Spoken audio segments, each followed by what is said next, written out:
बुद्ध की शिक्षाओं ने पिछले 2500 वर्षों से दुनिया भर के लोगों की कल्पना को आकर्षित किया है। उनके जीवन और कार्यों में इतना शक्तिशाली संदेश है कि उनकी प्रतिध्वनि संस्कृतियों, धर्मों और भौगोलिक क्षेत्रों से परे है। उनके संदेश वर्तमान संदर्भ में तेजी से प्रासंगिक होते जा रहे हैं और भविष्य के लिए एक स्थायी दृष्टिकोण तैयार करने के लिए एक मार्गदर्शक प्रकाश बन रहे हैं। चल रही कोविड महामारी इस तथ्य की गवाही देती है कि आधुनिक दुनिया की जटिलताएं अपने साथ अधिक अनिश्चितताएं और संकट लेकर आती है। आतंकवाद, जलवायु परिवर्तन, ग्लोबल वार्मिंग, कट्टरवाद, उग्रवाद आदि के खतरे मानवता की अंतरात्मा को झकझोर देते हैं। अनादिकाल से मानव जाति ने प्राकृतिक संसाधनों को नियंत्रित करने की क्षमता का निर्माण किया है। इन संसाधनों के उपयोग के प्रति लालच और अधीर रवैये ने असंतुलन पैदा कर दिया है। इस पर प्रतिक्रिया देते हुए प्रकृति और भी सख्ती से मानवता पर हमला कर रही है। बुद्ध की आत्मनिरीक्षण और जागृति की पद्धति इस संकट के समय में मार्ग दिखाती है।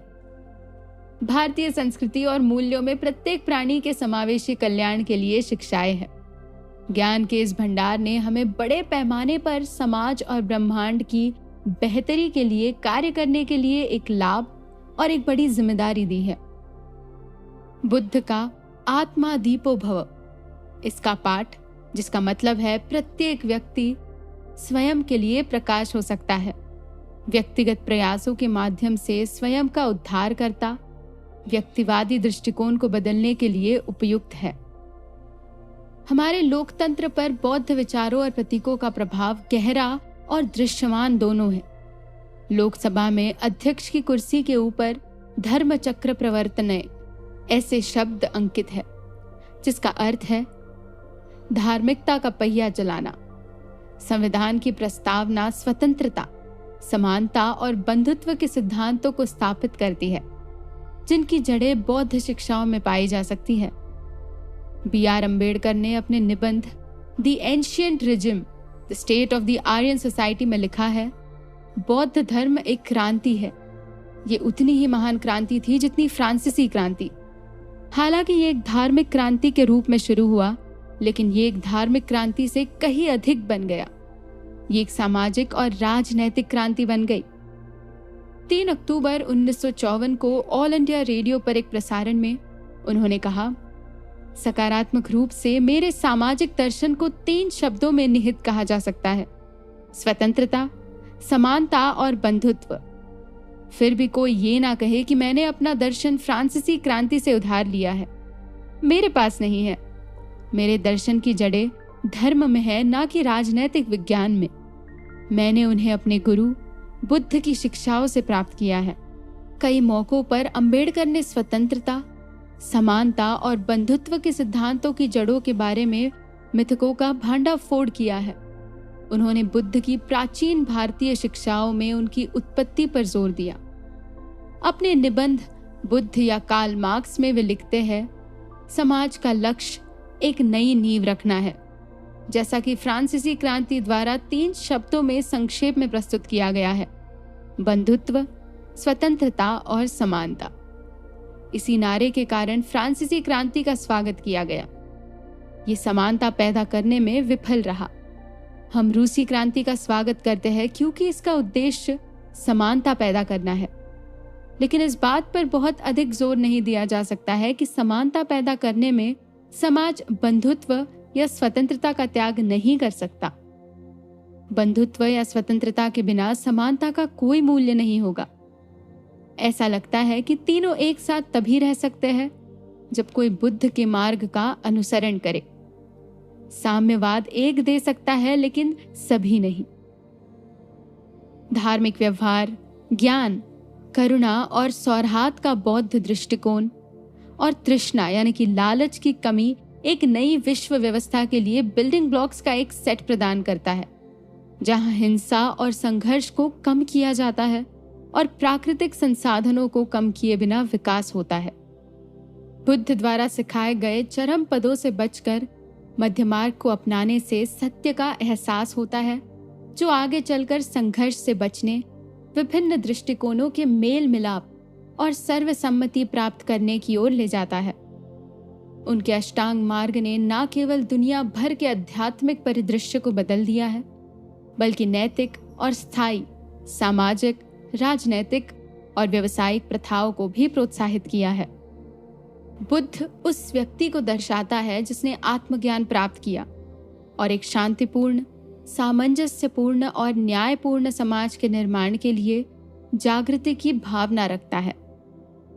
आज जब हम बुद्ध पूर्णिमा मना रहे हैं, वो दिन गौतम बुद्ध के जन्म, ज्ञान और महापरिनिर्वाण का प्रतीक है, जिनकी शिक्षाओं ने पिछले 2500 वर्षों में दुनिया भर के लोगों की कल्पना को आकर्षित किया है।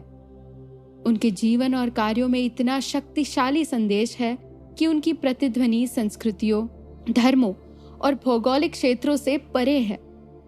उनके संदेश वर्तमान संदर्भ में तेजी से प्रासंगिक होते जा रहे हैं और भविष्य के लिए एक स्थायी दृष्टिकोण तैयार करने के लिए एक मार्गदर्शक बन रहे हैं।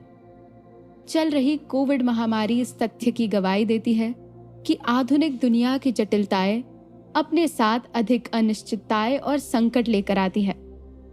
आतंकवाद, जलवायु परिवर्तन, ये करुणा के बौद्ध मूल्यों और शांतिपूर्ण सहअस्तित्व को बढ़ावा देने के कारण है कि दुनिया आशा के साथ भारत की ओर देख रही है।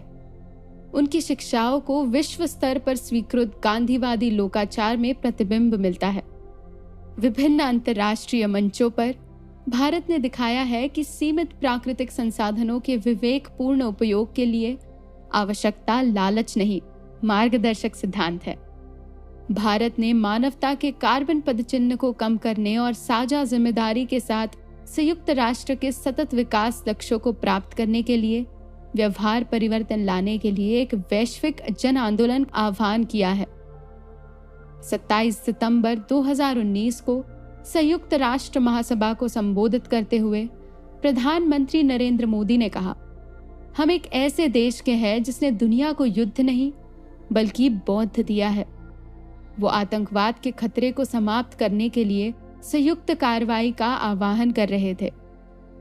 एक राजकुमार जिसके जन्म होने पर ज्योतिष ये भविष्यवाणी करते हैं कि वो बालक एक दिन बुद्ध बनेगा।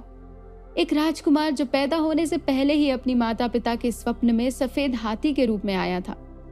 एक राजकुमार जो महलों की शान और शौकत के बीच पला बढ़ा, अनेकों अप्सराओं और सुख सुविधा के बीच रहने वाला ये राजकुमार, जिसने एक दरिद्र व्यक्ति, एक वृद्ध और एक मृत व्यक्ति देखकर इस ब्रह्मांड के रहस्य को जानने की अलख जगाई, जिसने उसके भीतर प्रश्न जगाया कि आखिर जब ये जीवन ही मिथ्या है तो हम अपने जीवन को भोग विलास में क्यों व्यर्थ कर दें। और यहाँ से शुरू हुई उस राजकुमार के बुद्ध बनने की कहानी।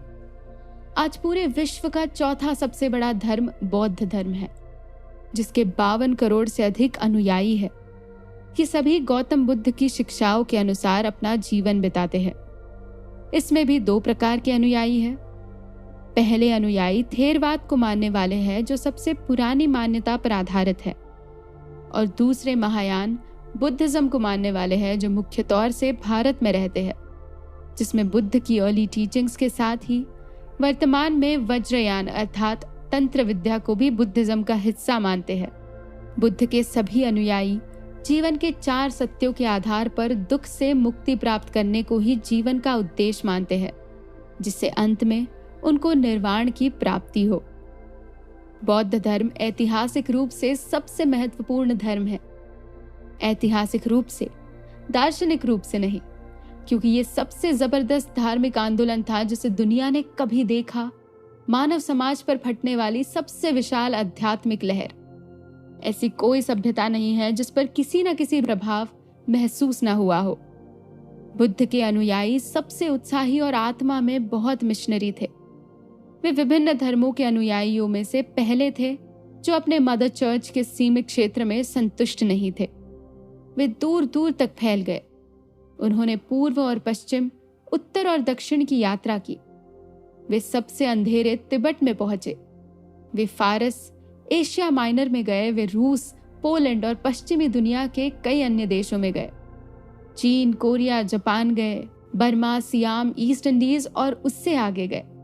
जब सिकंदर महान ने अपनी सैन्य विजय के माध्यम से भूमध्य सागरीय दुनिया को भारत के संपर्क में लाया, तो भारत के ज्ञान ने तुरंत एक ऐसा चैनल ढूंढ लिया जिसके माध्यम से एशिया और यूरोप के विशाल हिस्से में फैल गया।